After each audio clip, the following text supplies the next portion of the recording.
Welcome वाली video में Nifty का एनालिसिस देख लेते हैं कि मंडे निफ्टी किस डायरेक्शन में निकल सकता है और क्या अपॉर्चुनिटीज बनेगी मंडे के लिए, कौन सी ऐसी लेवल्स होगी जहां एक अच्छी अपॉर्चुनिटी बनेगी। ठीक है, वो देख लेते हैं। लेकिन वीकली ओवरव्यू भी मैं आपको बताऊंगा कि बड़े चार्ट पे मार्केट कर क्या रहा है, क्योंकि एक बड़ी अपॉर्चुनिटी, बिग अपॉर्चुनिटी मुझे मार्केट में बनती हुई दिख रही है।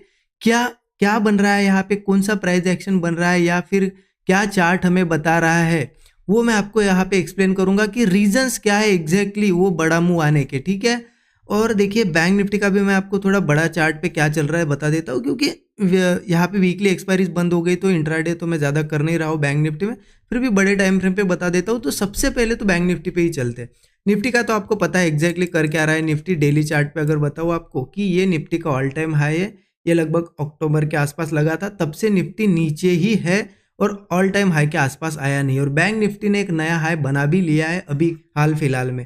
तो देखिए प्राइस एक्शन के हिसाब से क्या करता है ना मार्केट, हमेशा निफ्टी बैंक निफ्टी सिंक्रोनाइजेशन में चलता है। तो क्या करेगा ना, निफ्टी अभी तक हाई लगाना बाकी है, बैंक निफ्टी ने लगा दिया, तो अगला मूव क्या होगा निफ्टी का कि यहाँ पे ये हाई लगा दे और ये मूव जो बैंक निफ्टी लग गया है हाई, तो निफ्टी कवर करने की कोशिश करेगा।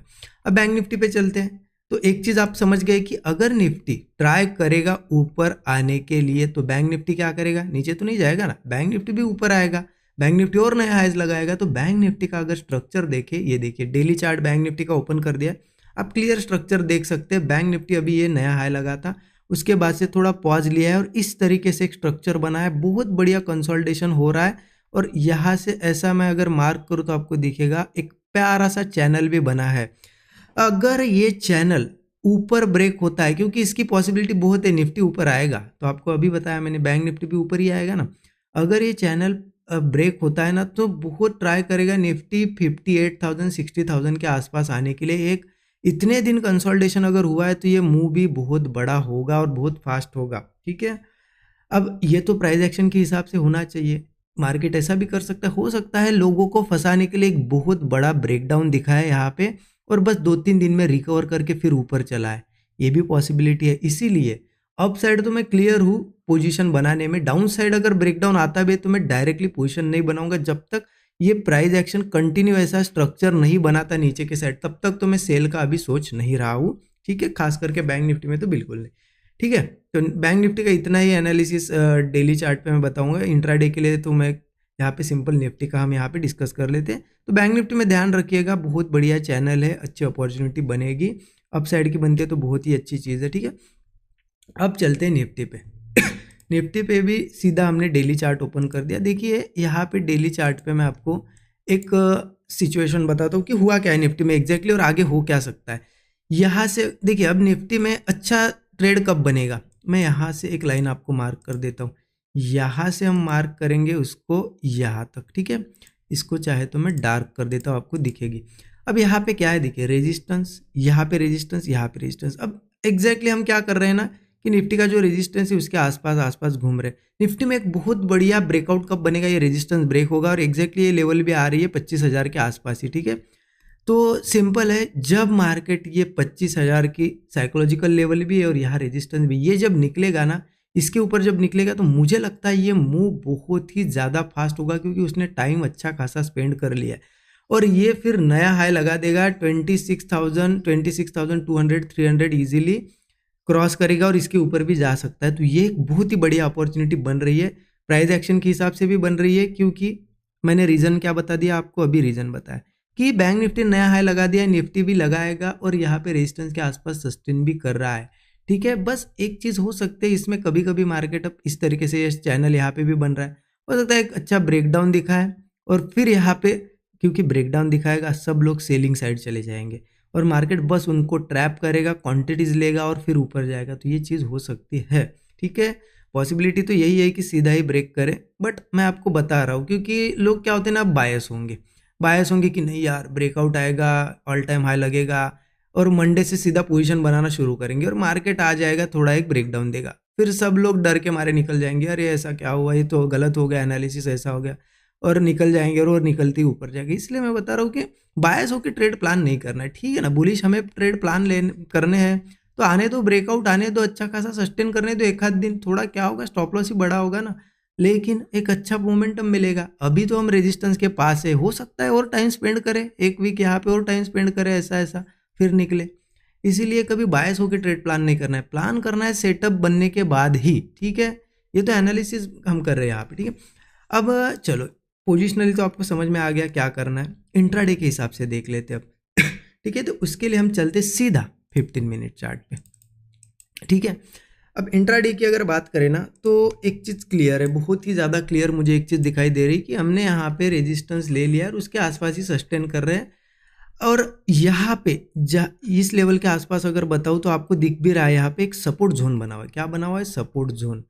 अब मार्केट ने देखिए एक क्या की ये चीज़ कि यहाँ पे सपोर्ट लिया था, ठीक है, 29 को, और ऊपर गया था, ऊपर जाना था तो यहाँ से जा सकता था, वापस इस सपोर्ट के आसपास आया। तो मुझे लगता है ये सपोर्ट फिर से टेस्ट होगा या फिर इसके नीचे भी जा सकता है।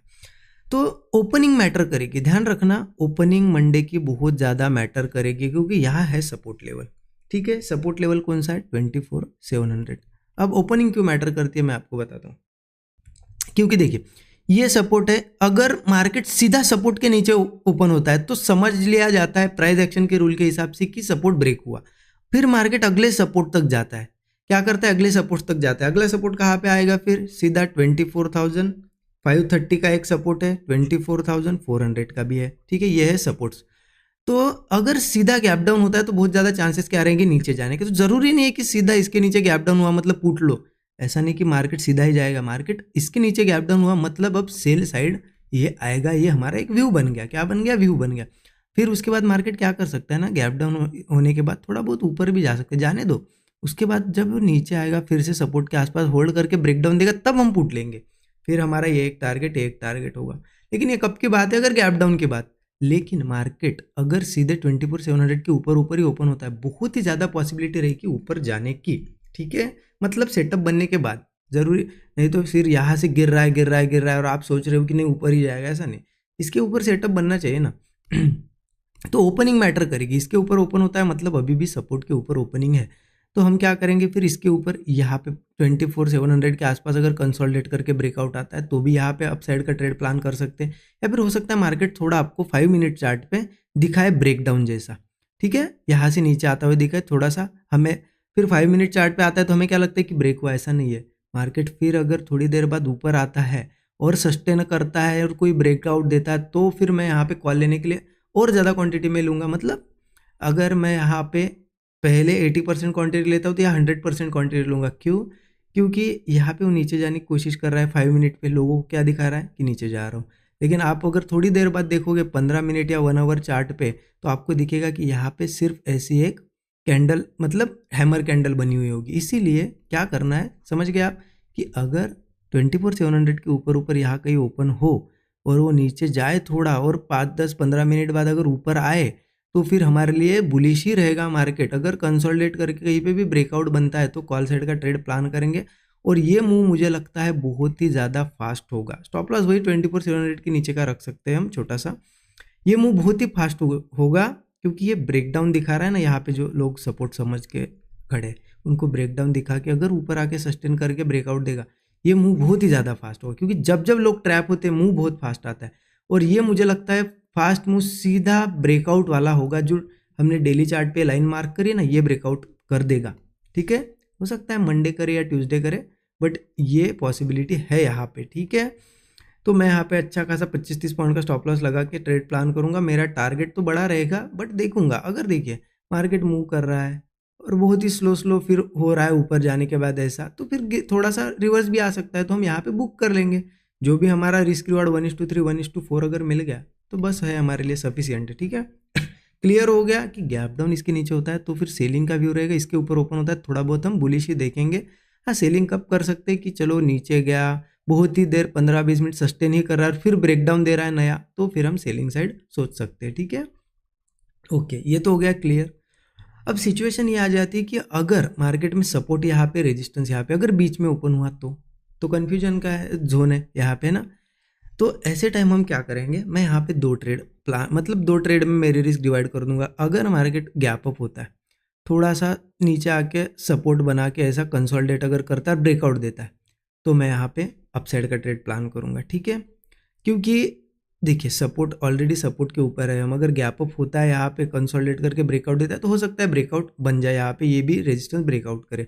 तो मैं एक ट्रेड यहाँ पे प्लान करूंगा जो डिवाइड किया है। अगर किसी केस में मान लो मैं कॉल साइड का ट्रेड ले लेता और मार्केट फेल कर जाता है, वो ट्रेड मतलब तेज़ी से नीचे आ जाता है और यहाँ पे हम ट्रैप हो जाते हैं, तो मैं मेरी पोजीशन एग्जिट करके पुट में कन्वर्ट करूंगा, क्योंकि जब मैं ट्रैप हूँगा, मान लो यहाँ पे हमारा अगर ये ब्रेकआउट फेल हो जाए तो बहुत तेज़ी से इस सपोर्ट पे आएगा, तो वो मुंह में कैच करूंगा और प्रॉफिट जो लॉस हुआ उससे 2-3 गुना ज़्यादा ही होगा, राइट। तो इसलिए मैं 2 ट्रेड में मेरी यहाँ पे रिस्क डिवाइड करूंगा, ठीक है।